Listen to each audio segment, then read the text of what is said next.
Hey friends, welcome to the Don't Stifle Me podcast. My name is Jacob Stiefel, and I'm glad you're here. Glad I'm here. Let's get to it. But before we get to the getting to, I want to let you know this podcast for now is listener funded, which means that it is supported by you wonderful humans out there listening. If you're enjoying these episodes, first of all, you should subscribe to the podcast so they'll get loaded onto your device automatically. But also, I lovingly invite you over to patreon.com/DSM podcast. And that is a website where you can pledge small amount per month, as little as $1 per month. And in return, you can get access to exclusive behind the scenes perks like pictures, videos, MP3 downloads from some of the songs that I record with guests when they come in, and much more. And you can find much more information on the other perks and packages and things over at patreon.com/DSM podcast. All right. Today's episode is with artist, singer, songwriter, former politician, Renaissance man of all kinds of activities, Mr. Chris Weaver. I met Chris years ago, not long after I moved to Nashville, like 2009, 2010, when he and I were both playing in the bars downtown, the whole Broadway scene, and most nights of the week I was, and he was down there several nights a week as well. He's a killer entertainer, great band. It's always a good show. And he's a great guy. We had a great time in here talking, catching up, and we even got some guitars and jammed a little bit at the end of the episode, so stick around for that. But here it is, my talk with Chris Weaver. Pick it up the piano.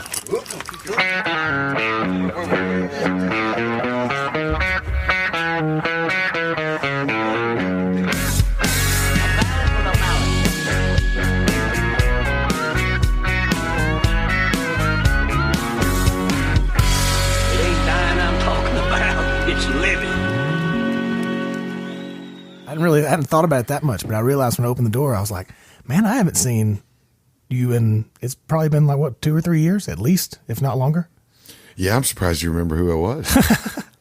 Shit. You look the same. Well. No, I on the other hand, some age. I've aged quite nicely. My gray hair and all. You've salted a little bit. But a little bit, good. Yeah, no doubt. It's good. You still got the soul and the voice. That's what matters, God. right? Yeah. I remember, I don't remember what year it was exactly, because from 2009 to like 2011 or 12, I was drunk about like 80-something% of the time. Yeah. When we were downtown, I remember at some point in there when I wasn't playing, I would walk around to all the other bars, and you were at the stage like 2 or 3 nights a week or something. 2 nights, yeah, for a long time. Yeah.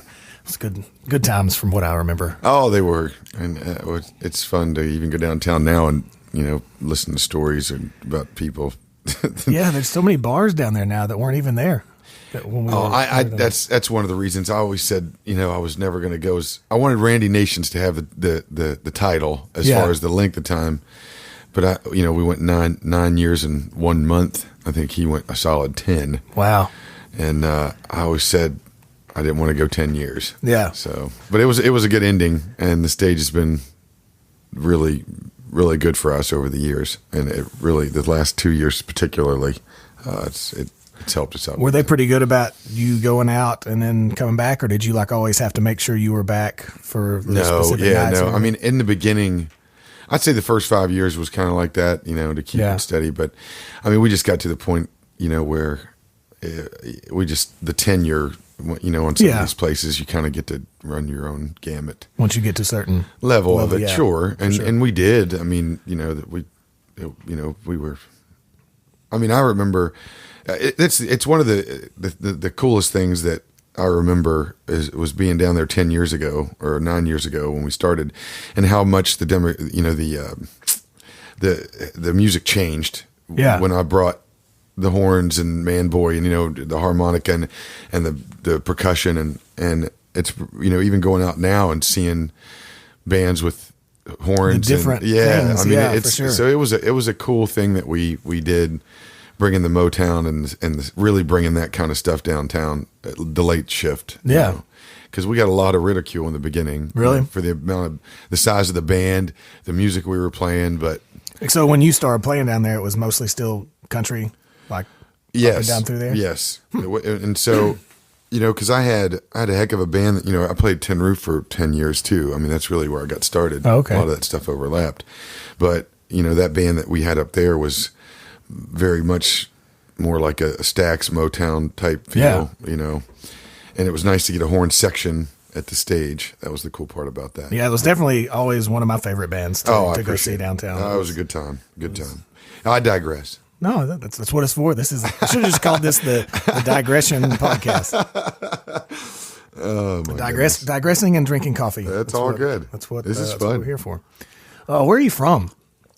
I'm from a place called Grafton, West Virginia. Okay. Which is about 20 minutes south of Morgantown. Okay. So we're, I'm a Pittsburgh Steelers fan and all that jazz. Yeah. But yeah, I mean, it was a railroad town that, when the railroad left, it just turned into crap. But it was a great place to grow up. When did you start playing music, or do you? I don't know if I've ever seen you play anything. Do you play anything, or you I play guitar. Okay. Play acoustic guitar now in the band. Okay.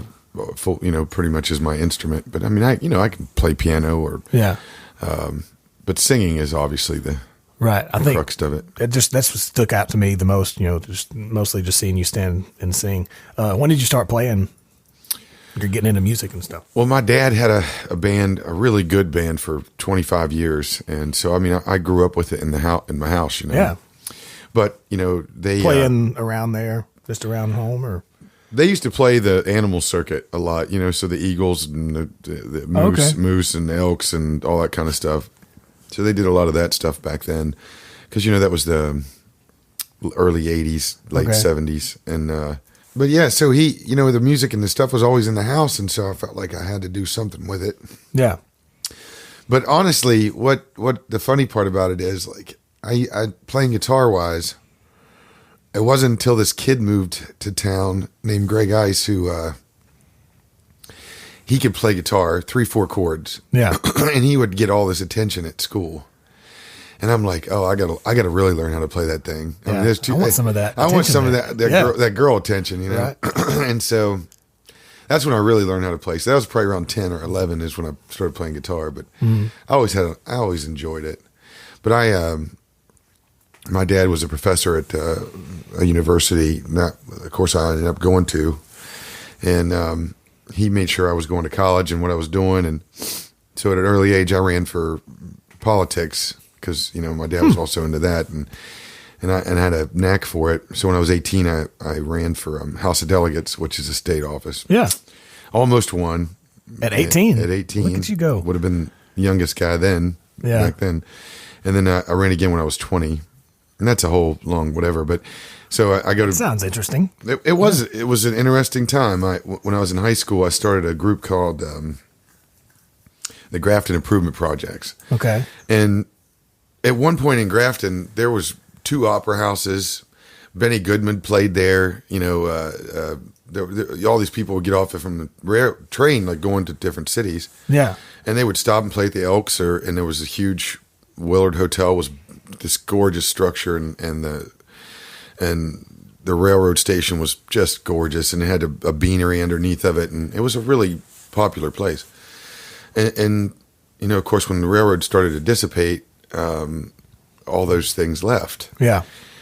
So you just had as a growing up, you just had to. I had in the 80s, I had an idea. There were still remnants of good things. You could see what once was, or whatever. Yeah, and they had. It was just, and so for whatever reason, I took a group of high school students, and we went door to door and raised like $40,000.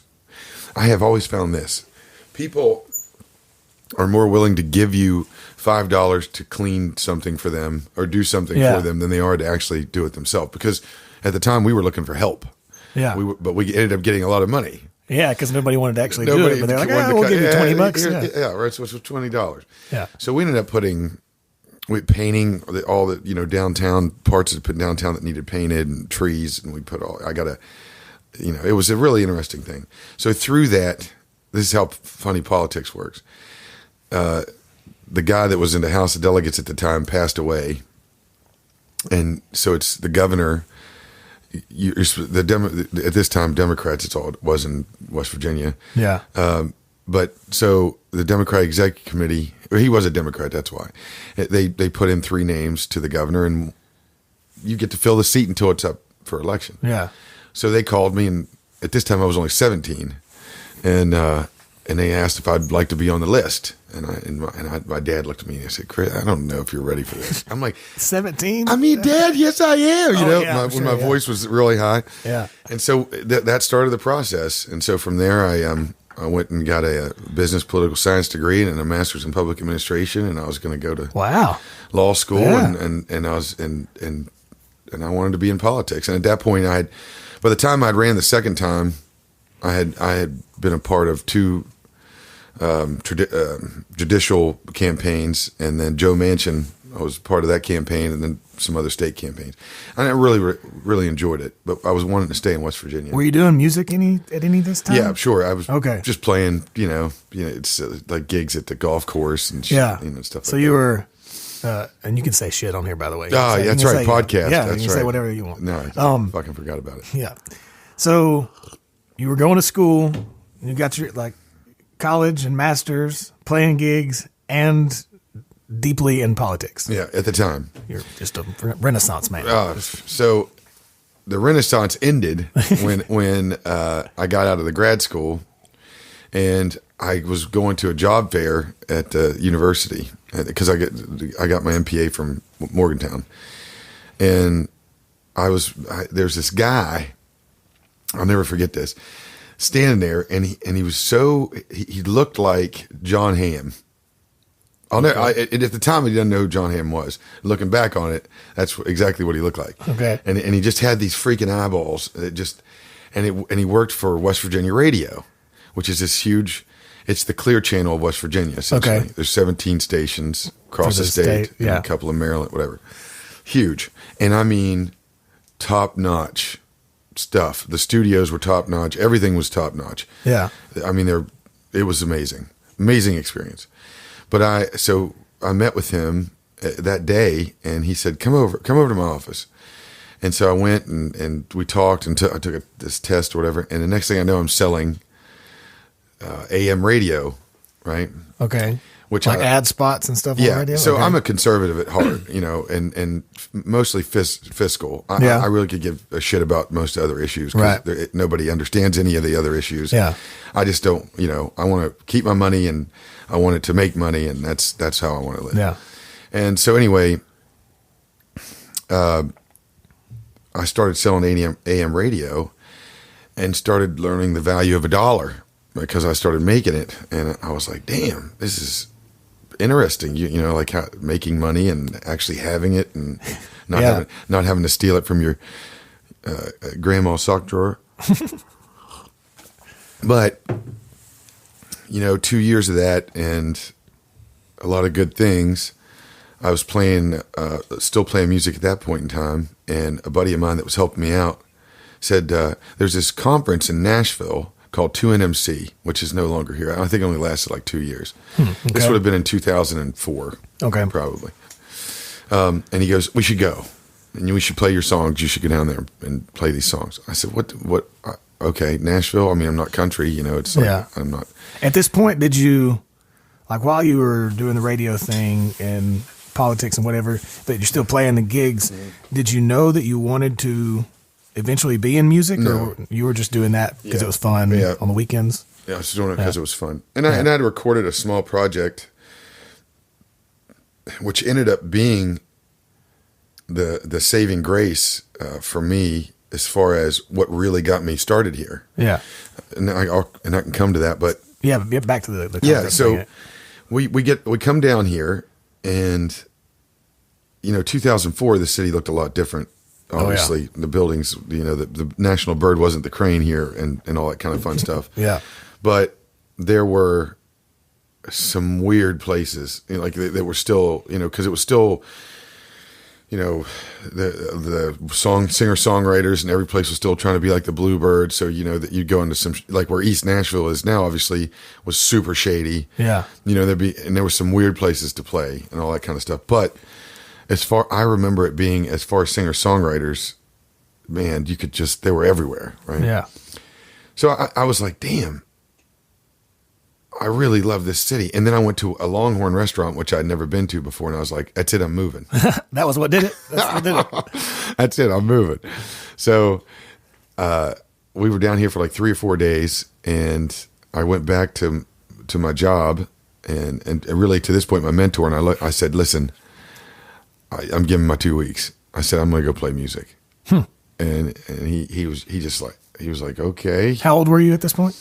I was 23 or 24, I think. Yeah, 23, 24. I'd been in the radio station about 2.5 years. Yeah. So I packed up, and they let me open for one of their concert series was Patty Loveless. I'll never forget that. I opened for Patty Loveless wearing khakis and a black polo shirt with my hair clean cut, nice shoes. I'll never. Awesome. Nothing you would ever do. And the metamorphosis of chains that I used to wear, and the rings that everybody did. The jackets with the pins on them.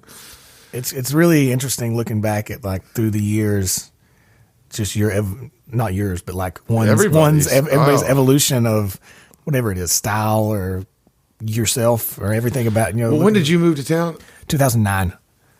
Okay, so 2000. Let me think about this for a second. And you probably saw a little bit of that when everybody was wearing the 4 necklaces with.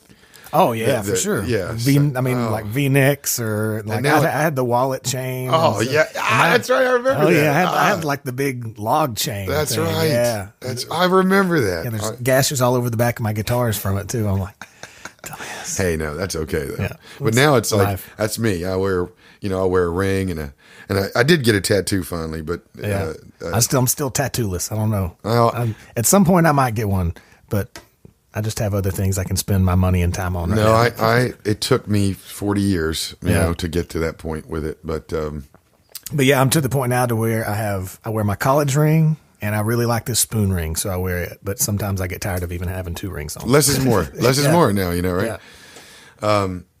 So I packed up.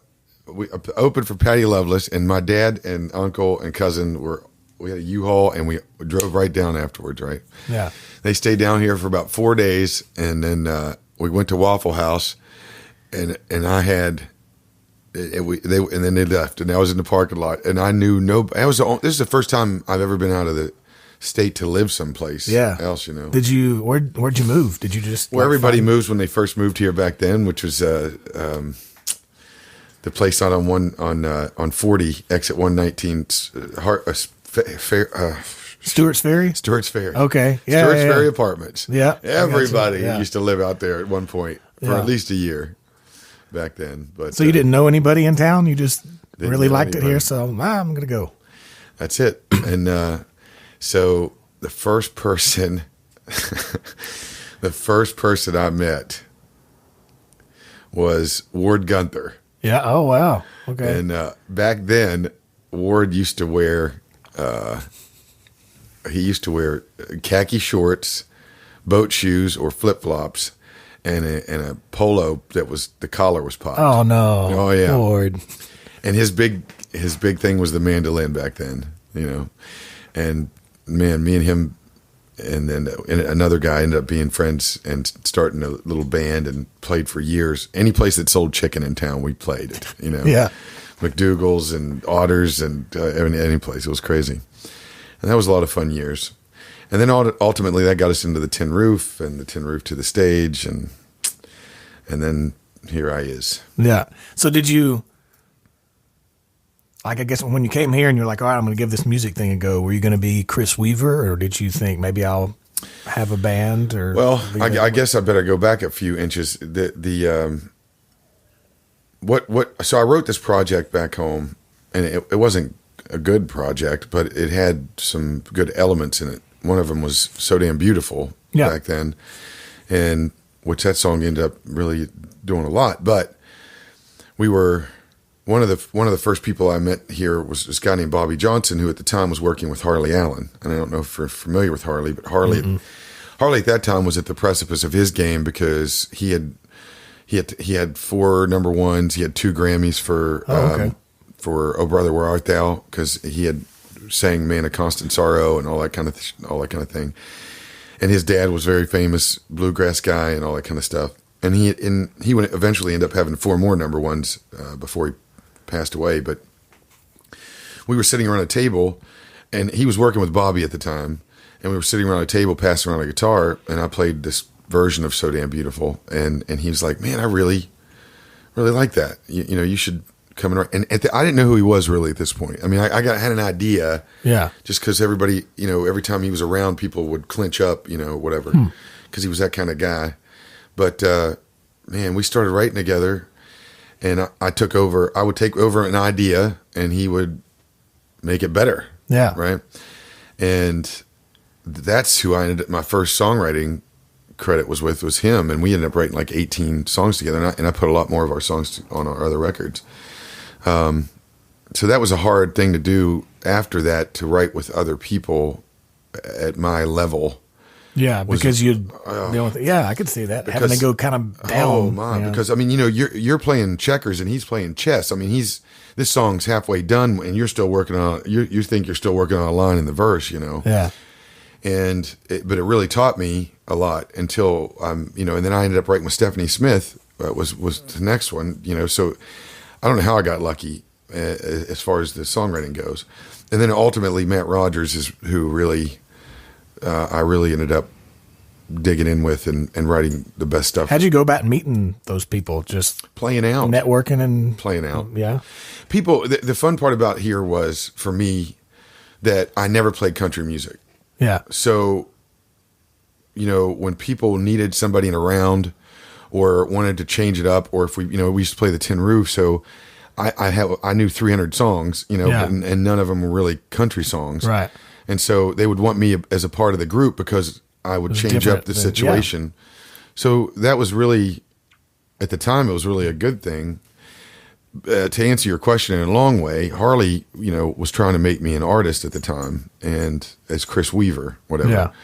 But I was a retail store manager for T-Mobile, and I had done a couple other jobs, but this job was really a good job or whatever. And this new woman for Verizon came in. I thought she was going to come in and cut all these people. So I was like, you know what? I did not move here to freaking work at T-Mobile and try, right? So I'm like, screw it. She's going to fire us anyway. I'm going to just play music. And at that time I was playing the Bunganut Pig and, you know, Flying Saucer and Otters and $75 a job, whatever. Yeah. That kind of shit. And this woman calls me on the phone. I'll never forget. I was standing in line at the time. He calls me on the phone and offers me a promotion. And I was just like, I appreciate it. But I quit. Yeah. So that was a pretty cool thing. So was that the first time you'd been without like a regular job? Yes. Because that took a lot for me to do. You know, that was a hard step because that was benefits and everything. And my girlfriend at the time had moved down from Frederick, Maryland, and was working at Morton's, and you know that was great money. So I wasn't necessarily worried about it. But I've never really been worried about money. You know, if I've always worked and it always came. You know. Yeah. But anyway, so from that on, I thought Chris Weaver. So the Tin Roof, Ward and I. It was me, Ward, Cole Lee. I don't know if you remember Cole Lee or not. He was Charlie Pride's grandson. Really unbelievably talented, but had some issues and he couldn't stay. And then Brad Nelson. Okay. We had 4 of us played on Monday nights. And I don't know if you were around back then or went to the Tin Roof much, but what a lineup. Because you had us, which we ended up getting pretty good, but we had us on Monday nights, and then you had Dylan Dixon, D. Vincent Williams, you know, I can't remember the third guy's name. They played Tuesday, and then you had the Small Town Rock Stars Wednesday. That sounds familiar. Henry and the Seahawks Thursday, Friday, Saturday. Yeah. I mean, it was a hell of a thing. Yeah, I remember when I first moved here in 2009, like, there wasn't much going on, especially on DeMonbrian right there, but the Tin Roof was like always packed, slammed. Yeah, that was where anybody, because the whole Midtown losers, winners area and stuff was like, Losers was there, I think, was the only thing that was over there. But like anybody, Vanderbilt area or anybody over there, they hung out at the Tin Roof. I mean, it was like just slammed all the time. So you saw all the big. I mean, I've played. And probably over the 10 years there, that's how I met Blake Shelton. Yeah. I met, like John Rich used to come in with with someone all the time, and he'd throw in money to get him up to sing. And all the different songs, Jake Owen. I mean, we played with so many people there. I feel like people don't hang out, like stars or whatever you want to call them. Known people don't hang out quite as much downtown or in Midtown or whatever like they used to. I feel like when I moved here years ago, you would be able to you go out on a Monday, Tuesday, Wednesday, and you see people, go to Kid Rock or Hank Jr. or whatever, like go out and sit in at Tootsie's or whatever. I feel like that doesn't happen as much anymore. It really, honestly, it doesn't. And I'm going to tell you, the only thing I can understand or the only thing I can make out of that is that because there's so many more tourists here on a regular basis, that every night of the week can be packed. Yeah. And it's just that was one of the reasons why they came out. Yeah, they would come out on a Tuesday because there was hardly anybody out. Yeah. And I don't know, it's weird. I feel like sometimes with all the tour buses that are going through and the pedal taverns and the this and the that, I feel like Nashville's almost becoming a parody of itself or something. Like it's not quite as much about the music anymore as it is just people coming and seeing how drunk they can get, and there happens to be a band playing. It's unfortunate. Yeah. And the sad part about it is, to me, is it really deteriorates the bands that are playing in the bars because there's not enough bands. Yeah. There's not enough good bands to play 3 floors on 30 buildings. It's just, there's not. And so you end up with some bands that you just like, you walk in and you're like, I mean, where did they paste these guys together? Yeah. And there was the mediocrity runs amok, which then denigrates the whole idea of what the town used to be or whatever. Yeah. And I'm not saying that there weren't shit bands back in the day. There are always going to be shit bands, but and there's always going to be the hey, we got to piece this together, or my guitar player's out. That's always going to be there, right?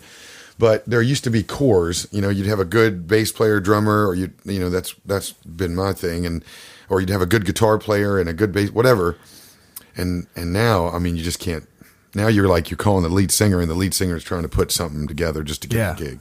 So just come and bring your iPhone and your stand for your mic stand, and I'll just tell you the song, and you can look it up at. How do you feel about that? I can't stand it. I used to not like to me, it's rarely acceptable to have a music stand on stage. Like if you need it for the charts for a specific song or something like that, I get it. But for the most part, I feel like you should just learn the song. Know the song, learn the song. I don't know. That's why I never made quite as much money downtown, because if I didn't know a song or I didn't want to play the song, I just wouldn't.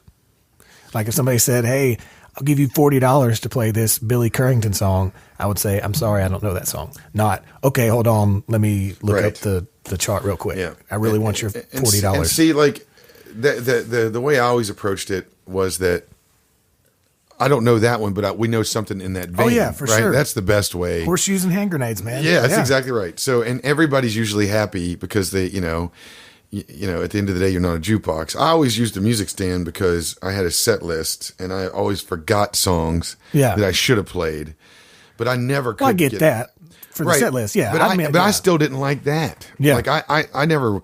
But I could, as the band got bigger, and of course over the last 10 years, I've had 2 bands. Yeah, 2 different bands.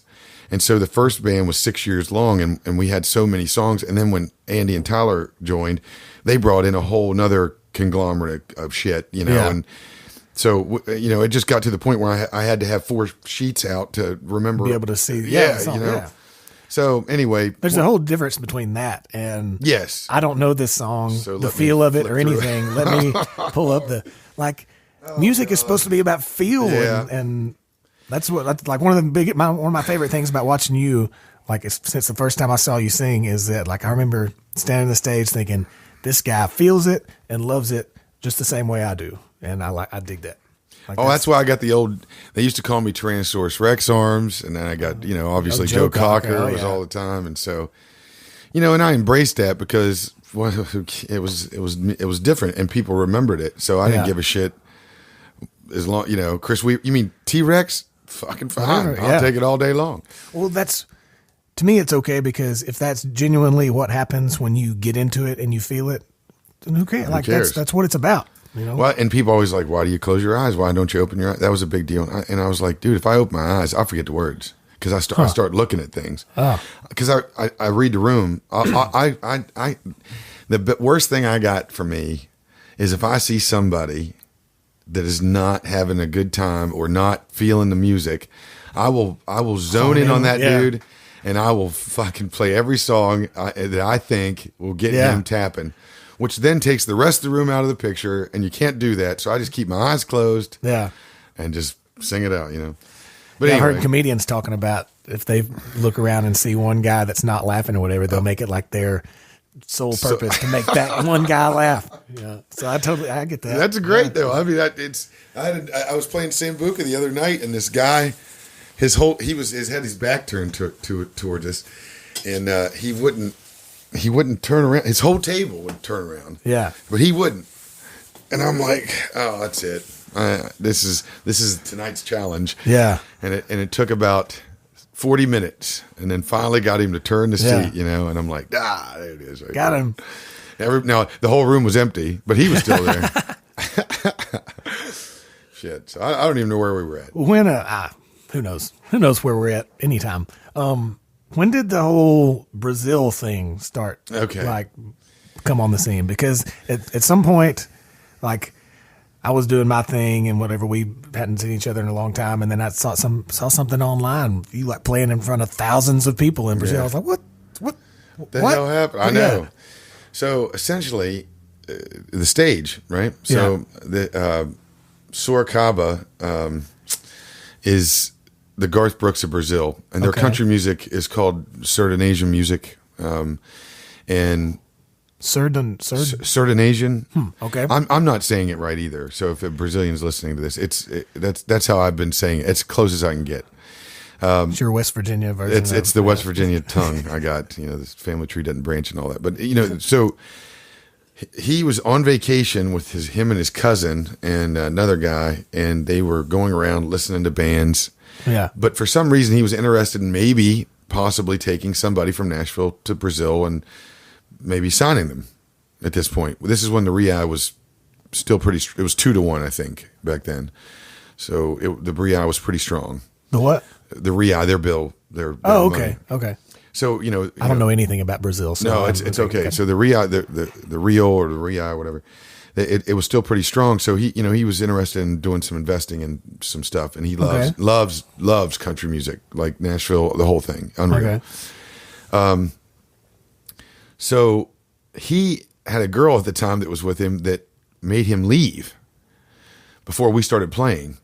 So his cousin filmed us at the stage and sent it to Sorocaba, and Sorocaba was like, send me another one. And Nelson did it, and he goes, send me another one. And he did it, and he goes, get that guy's information. So at the end of the show, these two drunk Brazilians come up to me. I mean, and one of them, his name's Porangaba, right? Yeah. So this guy's sober, one of the nicest guys you'll ever meet in your entire life. Yeah. Drunk, he is he's nuts. Yeah. Out of his mind, will do anything, doesn't matter. Mm-hmm. So Nelson comes up to me and goes, dude, my cousin Sorocaba, he's like huge in Brazil. And I'm thinking, what the there's this drunk who guy. gives a shit, you know? And so he's showing me all these pictures of these huge shows that this guy's in, but it's like, what is the language? Portuguese? What the hell am I? Okay, that's great, you know? Yeah, wonderful. He wants to see, you know, talk to you tomorrow. I'm like, okay. So I give him 2 CDs. At the time I had American Dreamer and Standing in Line. I give him the CDs. And I thought, oh yeah, okay, whatever, let's do it. What the hell? What do I got to lose? Yeah. Never called me. 3 weeks go by. Okay. And my manager, Jeff Catton at the time, gets a phone call, and Sorocaba says, I want to fly you and Chris to Brazil for 10 days, and I want you to see what I do, right?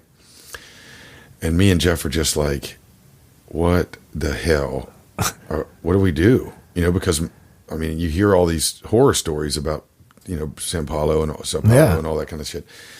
So we were like, fuck it, let's go. Let's go to Brazil. Let's do it. Right. Yeah. So we go through all this hubbub because you have to have a visa, right? So you can't just have a passport. You have to really? Yeah. So that's, it's $400 or $500. They paid for everything. And then we take the flight down there, and it's like a 10-hour flight, whatever. And we get off the plane, and here's Sorocaba in a extended Ford Harley edition, pimped out truck, right? Yeah. Okay, so in the United States, this truck's probably maybe 130,000, right? To get this same truck in Brazil, in American, it's 230,000, right? Wow. Just to have this freaking truck, but he loved it, the Harleys and all that kind of shit. Now he don't drive a motorcycle or nothing, but he loves this truck. Yeah, anything American. So we get in this thing and we start talking and whatever, and he goes, I was just he raises horses. I was up in Texas and I met this guy, and he gives me a card. And it's Enzo DiFrancesco. Enzo, yeah, right. And I'm like, you got to be kidding me right now. Are you shitting me? I get the first thing you show me, I get this truck is Enzo's card, right? So we go on and we ended up flying from Paraguay, which is all the way down at the bottom of the country, all the way to the Amazon forest over 10 days and watch him play shows, right? And during this time... So does he fly from show to show? Yeah, he does. So a band drives in a bus. Along with him. Right. Yeah. They got a small jet, and so they just travel all over the fucking place. And so at some point at some point in this show, at some point on the road, he goes, "Hey, I just want to tell you, your CDs are shit," right? And he goes, "The music's good, songs are good or whatever, but your voice does not translate from live to CD." We knew this already. Yeah, it does not. But whose does? It's a tough thing. I've never felt like mine has either. So I know that. I know the feeling. Yeah. So and there's an art to it, and there are people who can do it. It's expensive. I've looked into this, right? But essentially, he was like, I almost didn't call you back because I just didn't feel the voice on the CD matched what I heard on the video. The video, yeah. So that really opened our eyes up to a lot of shit, and eventually would end up being our newest record, which is the live record from Brazil, right? Which sounds great. I listened to some of it. I appreciate it. It was a cool experience. It was hopefully the next one will be a little better because this one was really rushed. But anyway, so we travel, and at some point in time, he wants me to sing a song in his show. Okay. So these shows are 14, 15. I think the highest was 30,000 people, and they're all in arenas, and they're all built around either a fair or I'd say 90% of it is bull riding. Okay. So there's no openers.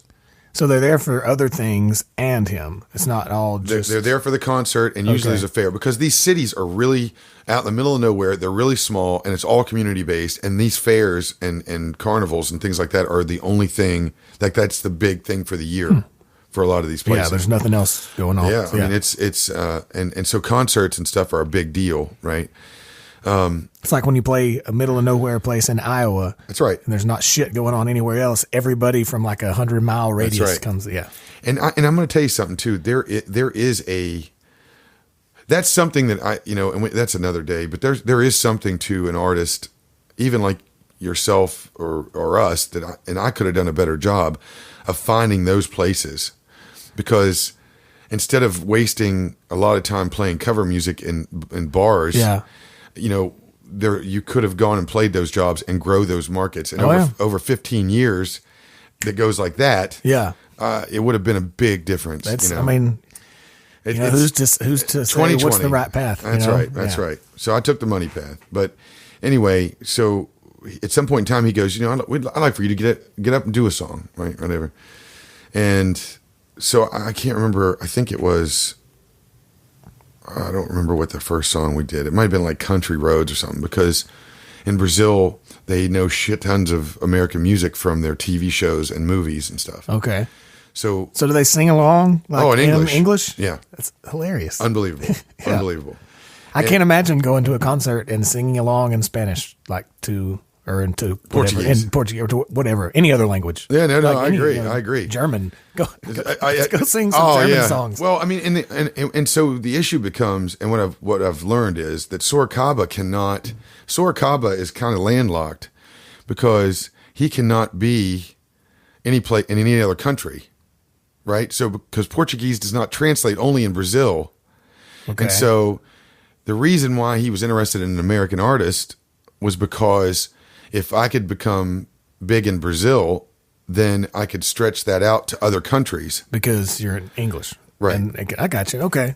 So that's So he sings in Portuguese. correct. Okay. Huh. And so that was the idea. And at the time I didn't know that, but that ultimately now that's where it's come.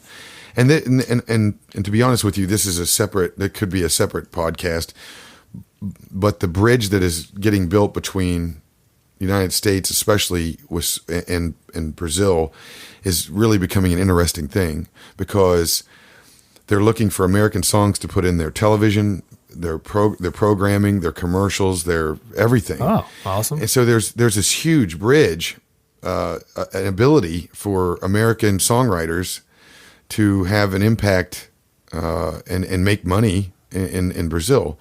So one of the things eventually that I'd like to do is create an FS office up here and have that kind of gap, where you would come bring me your song catalog. I'd pitch your music in Brazil. Yeah. Yeah. So that's Connections. down the road. Sure, right. Yeah. That's what it's all about. Yeah. So anyway, that turned into a record deal, and we ended up doing a bunch of new festivals. So you signed with like his label. Label. Okay. And which is a huge label, and he has a lot of prominent artists in Brazil. He has like the Justin Bieber of Brazil. He has, I try to compare him to, I mean, these people have 10, 11 million followers on Instagram and all that kind of stuff, and are worldwide. I mean, Shell just used Luan Santana in a commercial pitch that they had that was worldwide. They taken an artist from each country. Yeah. So how long ago did this happen that you signed with him? That's been 2 years ago. Okay. So this is all. Yeah, this over the last recent. 3 years. Yeah. Okay. Yeah. And so that happened, and so we'll be going back down in March to do a studio session, and our first. So what? And I'll make this short. What was really cool, and what we ended up doing was a song that me and Matt Rogers wrote called California High. Sorocaba really liked. And at this point, what we had done was take 3 number one Brazilian songs and translate them into English. Okay. So he thought it would be cool to take one of my songs and translate it into Portuguese. So this became a whole nother animal, and a really neat one at that. And so, have you learned to speak Portuguese through all of this? I'm learning Portuguese. But as far as like singing it and that kind of thing, no, I'm trying to understand. It's a very hard language. It is extremely hard. Even the Brazilians think it's hard. I don't know anything about it. Yeah. Oh, it'll make your mind hurt. But so we did that, and then we ended up being the biggest song off the whole thing, because we had huge YouTube number on it and all that kind of stuff. And so, recently, we did 2 pop songs, and so I think my first real single in Brazil is going to be a dance club song. I can't wait. I can't wait to hear it. I hope you never hear it. Kind of like that, But it's kind of cool, Yeah. and that's what's big right now in Brazil. As far as one of the genres, Yeah, that's a big genre, and having the English on top of that in a dance club format is hey man, whatever works, right? Yeah. Anyway, so that's that, and at the same time, I met this guy named David Fichette that owns a big production company and does all these corporate events. Oh, so the next thing I know, we're going to Brazil. And then we end up being the house, I don't even know, call it the house band, but the band for like Sonic, Petco, Long John Silver's, PFCU Bank, You know, wow. we're opening for Heart and Chicago and Earth, Wind and Fire, and we're doing all these cool things. And like at conventions or something? Yeah, I mean, like, so these huge week-long conventions, and then they'd have a big night with a name band, and we'd open for these guys. Okay. So it was just neat. I mean, all this stuff at one time. It was just. How'd you meet that guy? At Stage. Oh, well. He looked like the most interesting man in the world. So, you know, I don't know if you've ever seen me do the Bud Light moments. I don't know if you ever seen that. Bud before. Light presents. Yeah, Real Men of Genius. Yeah, right? yeah. So I pull him up on stage. Okay. And I do one on it. I do him as the second most interesting man in the world. Okay. And he loved that so much that he hired us the next week to start at Sonic, and we flew off to Denver, and we're just doing, you know, that's awesome. Unbelievable, right? So we just end up getting all this other work, and all these transitions start happening. And at this point in time, at the end of November, this was February, at the end of November, we're playing at Brahma Fest, which is 45,000 people in the freaking rain, you know, and playing with Fernando and Sorocaba, whole band. We took nine. They flew 10 of us. We even had a crew guy, and we did a week-long worth of shows all over the country with them. With that one being the biggest one or whatever. It was a hell of a year in 2015. And then in Brazil, their president got impeached. A bunch of shit happened. And then the REI went to shit. And so, you know, some things had to slow down a little bit. Yeah. But, you know, it's slowly progressing and getting better. And how often do you go down? Do you go play shows? 3-4 times a year. Okay. I don't know if you have, I'm trying to think. Can you pull up the Instagram on here? So his 10-year reunion. What am I pulling up here on the computer? My Instagram. Can you pull up yours? My Instagram? Yeah. Their 10-year reunion was in July, I think, and so whose 10-year reunion? Fernando Sorocaba's. Okay. So their 10-year anniversary, I guess. Of him. Okay. Right? He bought a cornfield, cut out the middle of it, and did like a Mad Max. I don't know. Like, you could maybe just go on the maybe the Facebook page. What's going on my internet here? Here we go. No. It looks like it might work. Maybe the Instagram. We're having internet difficulties over here, people. Comcast. How's everybody doing out there? How you doing? Listening world. We're taking a short pause from what else is it on your Facebook or anything? Maybe you can look at anything. I'm sure they're everywhere. You can probably go to the webpage. This is bullshit. Xfinity. What are you doing to me? Anyway. Screw it. Anyway. Got a cornfield and did well, you got to, at least the YouPorn works. Hey. He's making that up, Mom. He made that up. Oh, there's no way your mom knows what that is. God, I hope not. Well, if she does, she's a cool lady. So anyway, it was this big, huge deal. And so we did one of the songs that we translated into Portuguese, into English from Portuguese. Yeah. Anyway, it was really cool. So that was the last time we're down, and we'll probably go back. My next time will probably be in March. So there's that, and then I just opened a bar in Key West, Florida. Yeah, Tyler said something about that. Tell me about that. How'd that So start? 4 years ago, I've been going to Key West for 20 years, playing down there probably for, I don't know, 10 or 12. I've never been. I'll have to come. Oh, you check do the now? bar out. Yeah. Well, I want you down there for Songwriters Fest. I would love to. Oh, hell yeah. Yeah, it'll be good. I'm there. Yeah, it's going to be good. So, do you know, are you familiar with Whiskey Dicks up down in Murfreesboro? Heard of it. Okay. Yeah. Stampedes, Riverstone would have been maybe someplace you can play. Riverstone. Okay. Yeah. So the owner of that is Eric McGill. Okay. And so I've known Eric about 10 years now. And about 4 or 5 years ago, the Lazy Gecko, which was, if this is Duval Street, these 3 bars, okay? Okay. And this is Duval. Yeah. Here's Rick's. This is Sloppy Joe's, which is a really I'm sure you've heard of Sloppy's. Mm-hmm. And then there's like the Lazy Gecko at the time, and then Irish Kevin's. So this block is where everybody goes. Okay. Congregates. People listening, he's motioned for a block of area. Basically, it looks like all the bars. It looks like a Shakespeare, like twirl. But so we bought this building, Okay, right in the thick center of it. Yeah. And I've played there for years and knew the owners well and whatever. This building about 4 years ago came up and it was too much money. And 3 years it was a little less, and 2 years it was a little less. And so finally last year, it was the owner of the building had enough, I guess, and was ready to kind of do something different. So Eric approached me and said, "Hey, I think we can do this. I think we can get this done." Yeah. So just bought the building? We bought the 30-year lease. Oh. You're not going to buy buildings down there. Oh, okay. Okay. I got you. Yeah. No. I was wondering. Yeah, I didn't know how that worked. Buildings. You could do it. You'd have to have. It would be not worth it. Yeah. The leases are fine, but the buildings. Ungodly amounts of Saudi Arabian money. That's exactly right. You have to oil up your ass, right? Yeah. So we got a 30-year lease on this, and we gutted the whole thing, and the construction down there is really, especially with the guy that we ended up getting, really rough, really slow, whatever. And then the storm hits. Yeah. Oh yeah. So that we should have been open October 1st. Second week of October, the latest. Did it fuck any of your stuff up, or did it just? It didn't fuck Key West up at all. Huh. So I mean, this is one thing I'll never understand. If Sodom and Gomorrah got demolished, I don't know what the hell God's thinking on this one, because I mean, not that Key West is like, the worst. It's not a bad place. You can bring your kids, right? Yeah. But as far as like just some debauchery, in the grand scheme of things, Key West is a very big hub of that kind of. Because people can, they're free to do what you want, and nobody gives a shit.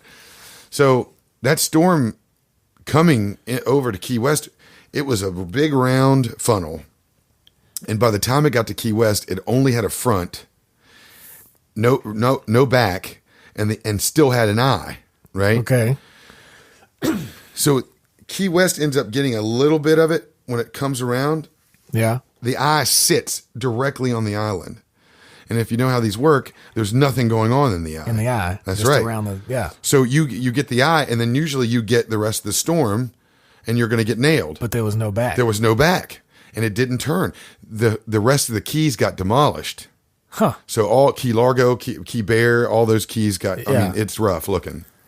But Key West just got wind blown. It's the trees and shit like that. Crazy. Open for Fantasy Fest. 2 weeks later, Fantasy Fest happened.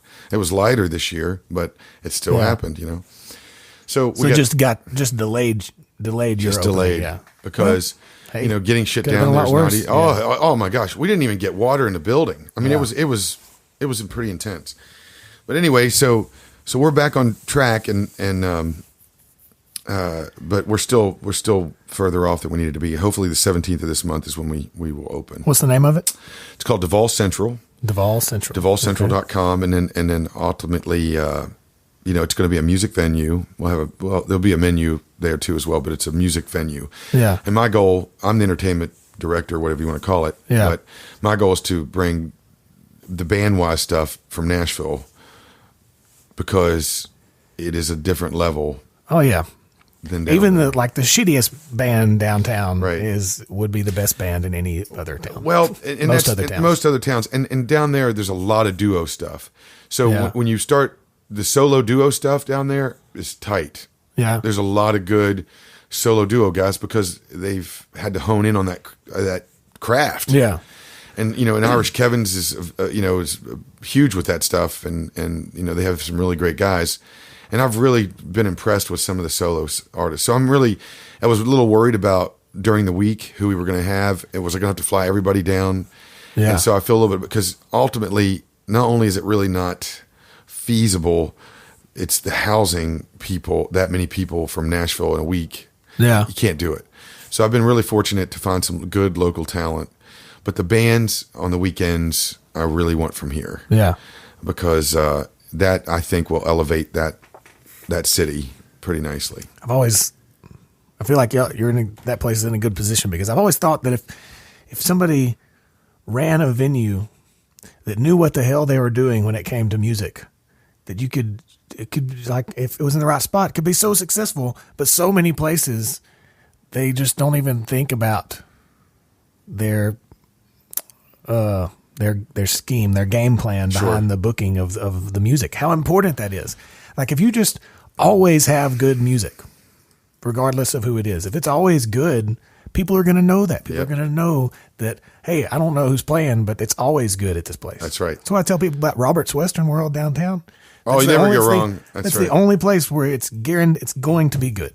I don't know who's that. going to be playing, but it's good. So like you should strive to have that kind of a reputation. And ultimately that's what I want, because I want to make this for the artists as far as, eventually I want to have the 4K cameras, and I want to be able to, your band to come down there. Having cameras in the bars is a big thing down there, but having cameras where you could actually sell a ticket to it. Oh, yeah. Because like stage it and things like that, I'd like to have the ability for the band to have a production. Or at least a tip button or something like that on, or just charge $5 to watch the show, and you can put it up on your TV and watch the band, and it would be like a good nice quality. and I've seen a few people do it from bars down there, but it was like shitty. That's right. Grainy, whatever. And now they make for $900. There's this program, this machine. You plug the cameras into it, and it will literally fade in and out of the camera's looks. Huh. It'll just go back and forth. That's right. So you're getting and the person watching has the ability to go to the camera that they want to stay on. Oh, that's great. So that's why is I think that as long as at some point once we get this thing going, that as long as you have that kind of quality, that ultimately you'll be able to charge to watch it. You know, so and I think that I hope, like during Songwriters Fest, that could be a good thing for the artist, and another way for them to make money. Too, everybody to make money. So I really, the one thing about this whole situation is it's a trifecta with, we had a contractor, a big contractor in town that helped with some of the financing. Eric McGill, he's the bar guy, so he knows how to run the menu, the bar, and all that kind of stuff. Okay. And I do the music, so it's not one guy, not that dreaded having to managers. bullshit Yes, this or just the one guy doing the music and the bar and the. Oh yeah. Yeah, none of that shit. So it's like everybody's got their thing. Yeah, that's one of the shittier things about booking is when most of the people in at venues that handle booking, that's like the 9th thing on their list of what they do. Yeah. And they're just like, whatever, will you come do it for $600? Okay, good. Like they don't even care. They don't care. and unfortunately, especially when you're talking about bringing the bands down from Nashville, it's the you got flights and travel and stay and food and all that kind of stuff. So, it really gets it gets expensive. Yeah. And so your first inclination as a bar owner and an investor, because your bottom line at the end of the day is to start trying to cut cost. Oh yeah. 4 people instead of 7, or 4 people instead of 3 people instead of 5. Yeah. We're not doing that. At the end of the day, each investor has made a promise to make music the backbone. Quality, man. It's just right. And so that has definitely made me feel better about going in on it. Yeah. As an investor, and also, of course, my band will be there too. Yeah. Well, I commend you for that. Yeah, I appreciate Sir. it. Thank you. So you're still doing the Brazil thing, still doing the corporate events and stuff, and then you got this thing going on. Correct. So you just sit around and twiddle your thumbs all the time. Don't ever do anything. Well, right now I'm slow, so it's I'm ready to get back to work. So I'm heading down Wednesday to hopefully start kind of getting the staffing together, and I've had to cancel. I've had to cancel Martin and Jacob Reynolds, and it's totally unfortunate, and I'm making it up to everybody. Yeah.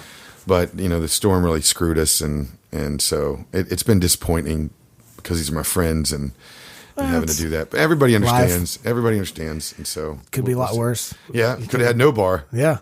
Could have been everybody could have been down there at the bar for a grand opening, and a hurricane come through and blow you all off the island. So. Well, what I'm gonna tell you something, and we can end on the Key West situation. But had that happened, with our doors not being opened, insurance would have not covered it.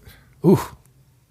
So that better hurry up and get those doors open. I'm glad he told me that after the fact. Oh man. Yeah. So anyway, it's been a rough year in some regards, but I think next year is going to should be a solid. Sounds year. exciting, yeah. God willing. For sure.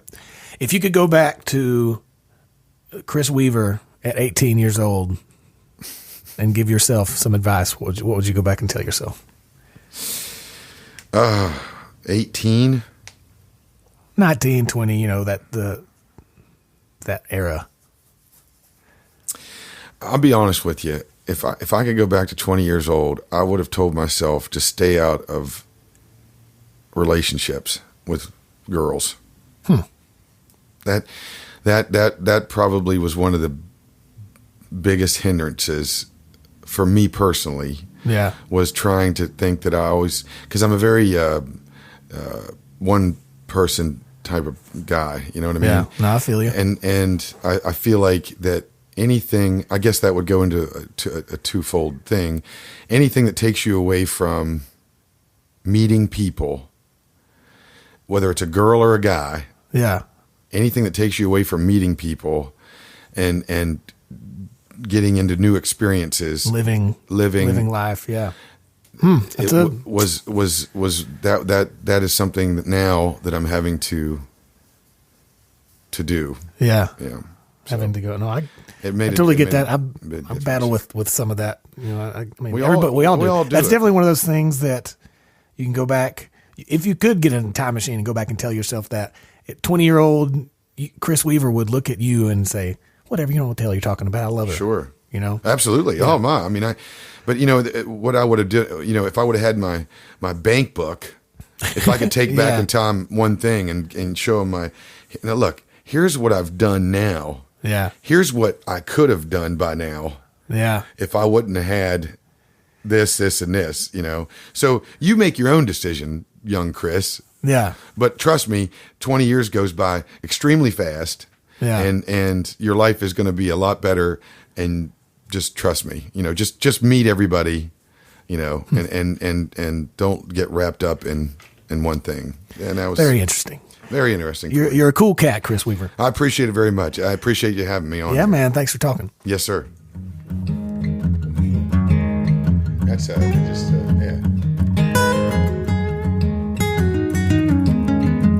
And there it was. Thanks for sticking around. While Chris and I plucked some guitars in the background, I want to tell you, for more information and links and a few live videos of Chris and his band, you can go over to don'tstifleme.com/035 for this episode's show notes. And once again, please go check out patreon.com/DSM podcast. And that is to, you can get exclusive access there to behind the scenes pictures and videos and downloads and all kinds of stuff for as little as $1 a month. Check it out if you want to. If not, no big deal.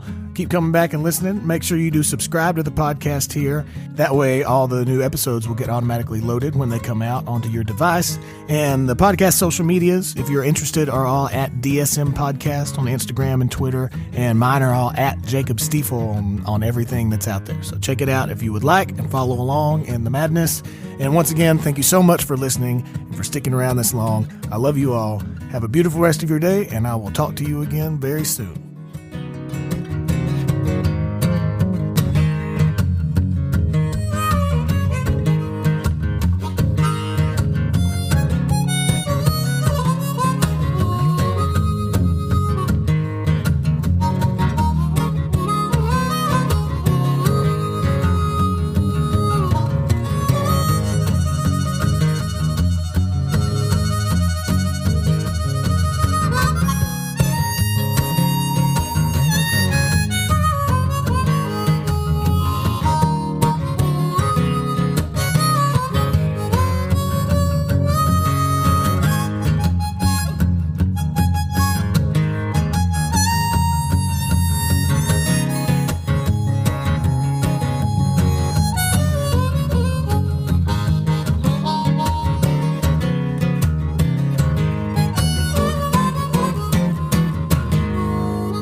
Better not bring your kids.